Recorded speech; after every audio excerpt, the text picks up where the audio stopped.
Scientific Games now offers a new version for BEPS Bank Controller. Prior to installation, you are required to have the following: a cut sheet, increment rates from the customer,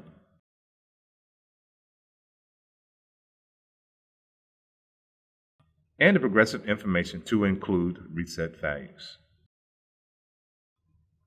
To start, we must have each EGM game options set up completely, the BEPS controller plugged into the switch but not turned on, and connect any other peripheral equipment that is required. When logging in, you must use Super User. You will need a keyboard, monitor, a mouse to configure this controller. The remote desktop feature is also possible to connect to the controller. For passwords, contact technical support. After all EGM options have been completed and all peripheral equipment connected, turn the BEPS or BEPS controller on. Once booted up, the login screen appears. On the main screen, you will notice you now have shortcuts for the command prompt, event viewer, services, and a few others that are used frequently. Now, click the BEPS Manager UI icon on the desktop. Observe the first login screen that appears. Here, enter your name in the required fields. Note, you must enter more than 4 characters in each field to properly log in. If not, BEPS will prompt you with an error message. On the bottom left, we see the single sign-on or SSO block. At all times, we want to ensure this block is checked. After all the credentials have been entered, click the Log In button. By default, as soon as BEPS opens, the BEPS user guide will appear. As a suggestion, minimize the window to reduce the document so that it remains open in case you need it later. Should you happen to close it, reopen it by selecting the question mark on the Quick Access toolbar at the top left. From the bottom of this interface window, you can see that your username and the BPS status, as well as the date time stamp. At the top of the menu, we see 4 tabs. Each tab has a separate function. The requirements needed for the setup will determine which tabs you will use. Starting with the Manage tab, the user has the ability to manage jackpots or current values, review awards, and review and run event reports. Next, we have the Configure tab. This tab allows the user to configure links, EGMs, games, signs, and meter groups. Each of these will be demonstrated later in this video. The last tab is the Report tab. There are several reports we can run here. Take some time to review them all.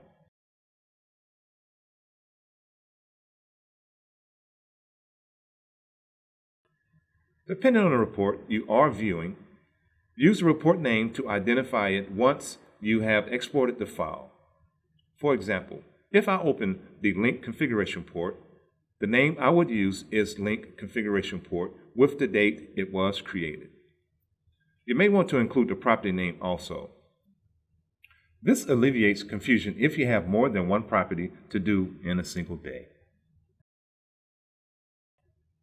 Remember, before we start configuring the controller, we must have all of our EGMs completely optioned and all devices and the controller plugged into the network switch. Once a connection has been established, the BEPS controller will auto-discover each EGM and collect all the information, including the EGM serial number, progressive information, and the game denomination, to name just a few. Select the Configure tab to start. Under this tab, select EGMs. Here we have the ability to add EGMs, view EGM details, view links assigned, disable EGMs, and lastly, remove EGMs. We also have the ability to use the Enable Maintenance mode, move EGMs, and lastly, copy EGM games if needed. Refer to the user guide for the definition of each. Next, we have the Links tab. Just like the EGM tab, we have certain options we can choose from. We can create a link, copy a link, add a link configuration, view link configuration, view link EGMs, view link configuration reports, view link configuration history reports, and lastly, retire a link. Again, refer to the user's guide for a definition of each.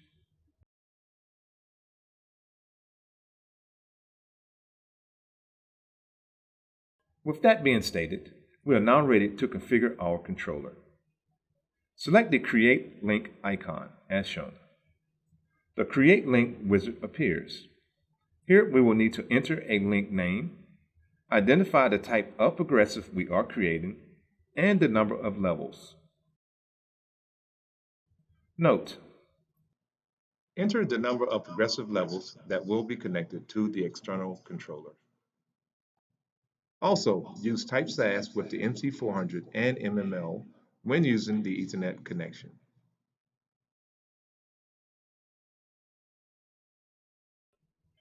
In addition, for link name, we will use the bank number. This will help identify the link easier. Remember, we have up to 32 links on this controller. For our example, we are going to use bank number 456. Leave our progressive type on as SAS and enter 3 levels. Once completed, we will select Next as shown. Our next tab to appear will be the configuration. Note: any box that is red is a field that requires information to be entered. Configuring our levels will be our next task. We are required to enter the reset amount and our primary rate for each level being configured.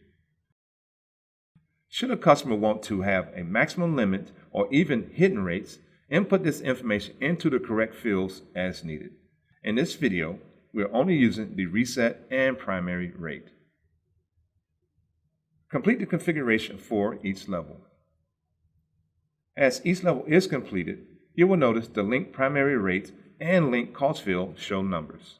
The link primary and link cost will be the total incrementation of the levels that have been added in this particular link. Select Next.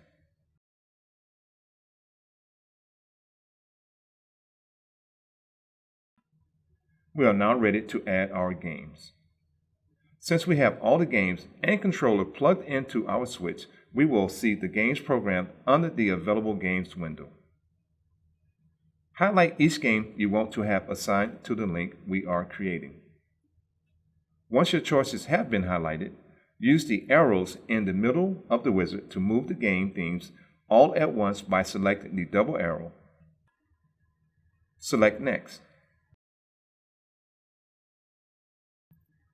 Now we can add our EGMs. In this wizard, we have the ability to show only EGMs with matching games or show all games. By default, we will only show EGMs with matching games. Just as we did with our Games tab, we can select each game individually and move them, or we can highlight them and move them all at once. Move the EGMs to the assigned EGM window. Select Next. On the last page, we see our summary. Here we can verify all the information we just entered. Link name, type of controller or domain, our progressive type, and our link configurations. Now we have two additional choices that appear: Save and Submit. If you select Save, this allows you to edit the link if changes are needed. If you select Submit, you can no longer edit the link. So before you select Submit, be very certain your information is correct. Select Submit. You will be taken back to the Config tab, but this time we can see the Approve Link Configuration button enabled. Click the Approve Link Configuration button. This states we are now ready to use this link. When clicked, you will see a summary of the link. You will also have to enter comments, or you won't have the ability to approve the link.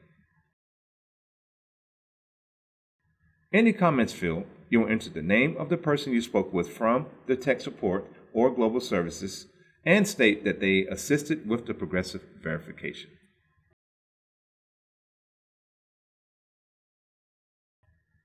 At the bottom of this wizard, we see more choices. We can now approve or save our link. If you are awaiting approval of progressive verification and not able to get assistance at that moment, select Save. If we select Approve, we have gotten our confirmation and we are now ready to make this link an active link on the controller. Once approved, this link is now active. Select Approve. Only a few more steps and we are ready to make this an active link. Now that the link has been activated, we can only view the link configuration and EGMs. We can also remove the link from EGMs connected, and lastly, we can view link configuration reports and history moving forward. Now we must open this link so that it communicates to the EGMs. Select the open link icon as shown. When clicked, you will see a message stating that once this link is open, it will appear as a liability on the progressive report. In other words, this link cannot be deleted. It will always show on the reports when they are generated. As soon as you select Open Link, you will see Link Configuration Name of the bank you have highlighted, and your link name appears in the Active Link Configuration column. After this, we've successfully created our link and it is now active on this controller. From here, if a sign is installed, we can create it now. By adding a sign, we will need to create our meter group. Click on the meter group. Under the meter group, select the Add Meter Group icon. A wizard appears. Here, we create our meter group name. As a suggestion, use something that is unique to the bank you are working on. Here, we are using the word test. We need to give the group a description.